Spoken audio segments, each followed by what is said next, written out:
It was a quiet morning in the bustling city of Ravenswood. The streets hummed with the routine rhythm of life. Vendors calling out prices, children skipping to school, and the occasional bark of a stray dog. But beneath the surface of this calm lay a simmering tension, like a pot about to boil over. The trigger.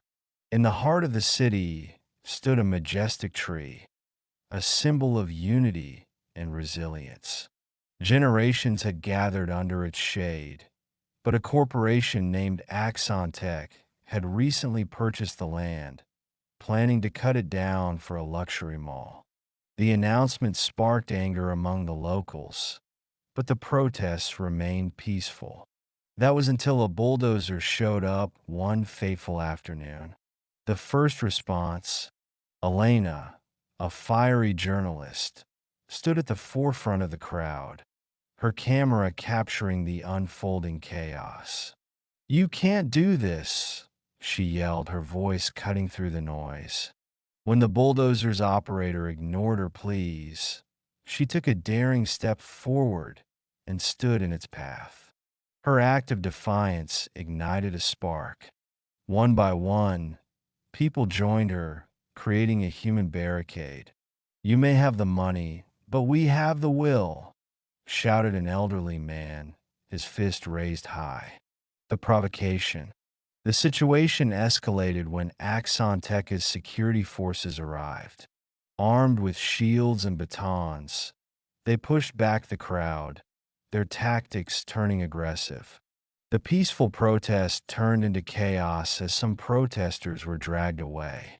A child screamed, her voice piercing the tense air, as her father was taken into custody. For the people of Ravenswood, this was the breaking point, unleashing the storm. As the news of the clash spread, more residents poured into the streets. Farmers left their fields, workers abandoned their factories, and students walked out of classrooms. The protests swelled into a movement. Under Elena's leadership, the community organized a massive rally. Social media buzzed with hashtags like hashtag Save the Tree and hashtag People Over Profit. Journalists from around the country arrived, turning the local struggle into a national issue.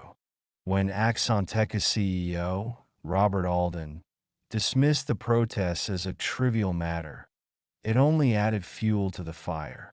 Overnight, murals appeared across the city depicting the tree as a symbol of resistance, with slogans like, "We grow stronger together."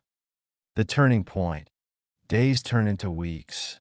The government, pressured by public outcry, announced an investigation into Axon Tech's practices.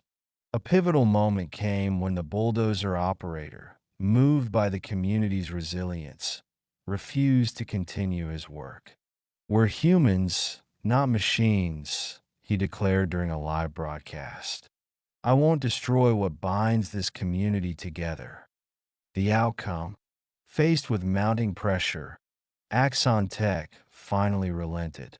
The company agreed to relocate their project, leaving the tree and its land untouched. The community erupted in celebration, their voices echoing through the streets in a victory march.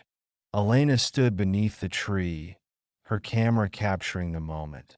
"This isn't just about a tree," she said, addressing the crowd. "This is proof of what happens when humans are provoked, when we rise united against injustice." The tree still stands today, its roots deeper and stronger, just like the spirit of the people who fought for it.